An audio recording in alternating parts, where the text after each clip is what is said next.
Hi, I'm Tim. Welcome to Watchbox, and thanks for logging on. If you love this watch, email me, tmosso@thewatchbox.com. It's in the description below. It is your purchase and pricing email question line for buying this or any watch you see on any Watchbox platform. Please reach out to me directly. Email tmosso@thewatchbox.com for pricing. Today we are discussing a limited edition of 33 pieces in grade 5 titanium that came out in 2019. This is the MB&F Legacy Machine Split Escapement. So 44 millimeters in diameter. It is 17.6 millimeters thick, but it feels as though half of that is in the sapphire itself, so the watch doesn't wear quite as thick as the bare numbers suggest. It is 50.4 millimeters from lug to lug, which makes it actually quite easy to wear despite its size. And it has a nice broad-shouldered 24 millimeter spacing between the lugs. We'll take this watch, we'll throw it on my wrist, which is 16 centimeters in circumference, and I could happily wear this watch, though I will say this. Because of the size of it, I would recommend your wrist be my size, 16 centimeters or larger. It will surprisingly slide underneath a lot of sleeves, and that's down to the fact that almost the entirety of the profile is domed. You can also see right here just how extraordinarily long that balance staff is. Over the top, you can see the lugs are out to the edge of my wrist, but all in titanium and sapphire, it's very light. We have a massively bolstered strap here. You can see it's been stuffed to give it a lot of volume and body. The lugs are drilled close to the case to create a more integrated look and also better pivot centers between each end, so it'll fit a smaller wrist.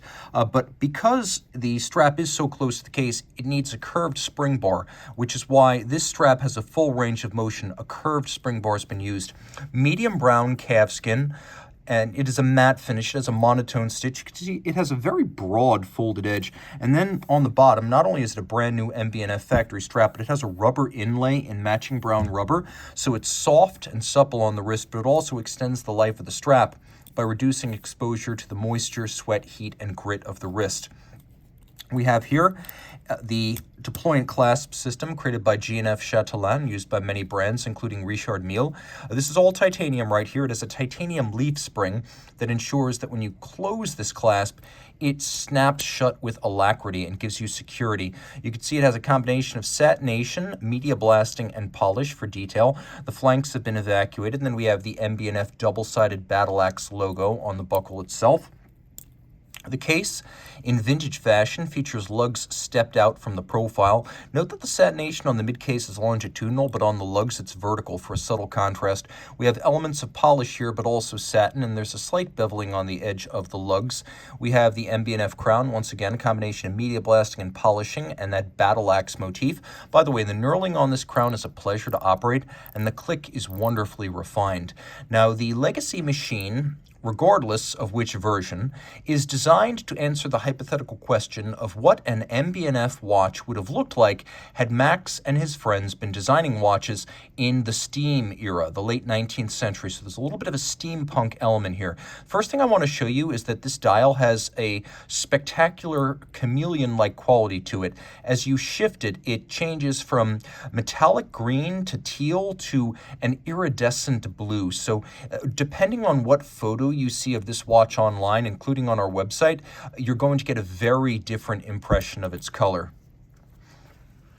You can also see it has a spectacular deep spiral satination. All of the registers, all of the dials feature a gloss multi-layer hand lacquer. We have a radial date or a pointer style date, and you see that there's a little pusher so you can quickly adjust that.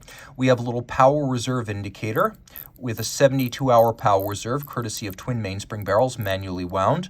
We have an enormous arcing polished steel balance bridge, so it is a dual-anchored platform for a lot of stability against shock. We also have a 14 millimeter diameter free-sprung balance. All the adjustments are done using variable inertia bolts in the rim that move in and out to change the polar moment or turning force. And then we have a free-sprung architecture, so it can be very precisely adjusted and it will stay put. Free-sprung can't be altered by shakes or bumps to the watch the way a mobile stud index can. We have a lovely handmade overcoil hairspring to center the mass of the hairspring, so in any position the watch keeps a much more consistent time than if it had a cheaper flat hairspring. You can see how beautifully mirror finished that balance bridge is. You can also see how huge that balance is, and it beats away at a nostalgic pocket watch like 18,000 vibrations per hour. Now, the primary friend and collaborator on this model is watchmaker Stephen McDonnell, though Kari Voutilainen is the godfather of every legacy machine, as he helped to establish a lot of the design and styling and finishing conventions. You could see here we have twin mainspring barrels. The ratchet wheels have a lovely solarization, as does the crown wheel. All screw heads are black polished with chamfered slots and circumference. You could see some of the screw sinks have been beautifully mirror beveled, and that includes the screw sinks on the wheels themselves, on the ratchet wheels and the crown wheel. Taking a look at the center, the escapement takes pride of place. There's a little bridge that anchors it, and you can see even the lever and the wheel have been mirror polished. The beveling is world class. It's a mile wide rounded. It's the real deal, finished by hand. And we have pivot jewels set in golden chaton. These little golden cups, that's a nod to how watches were built in the pocket watch era. But make no mistake, this is a modern watch, as we have shock protection on that balance staff. You can also see that the wheels are setinated on their top, and in an extraordinary refinement, you could see that they have been internally beveled on their spokes and inner circumference, which is an unbelievably laborious process that creates dozens of interior angles and requires human attention at every phase. That cannot be mechanized. You can also see we have some sharp interior angles on the bridges themselves, as well as a number of attractive exterior points. We also have a number of handsomely finished minor components. You can see some of the minor wheels have also been satinated. No detail is overlooked, and the base plate features several different sizes of engine-turned perlage. All of this 30 meters water resistant, and yes, they made 33 pieces like this. Reach out to Team Mosso at thewatchbox.com for purchase and pricing details.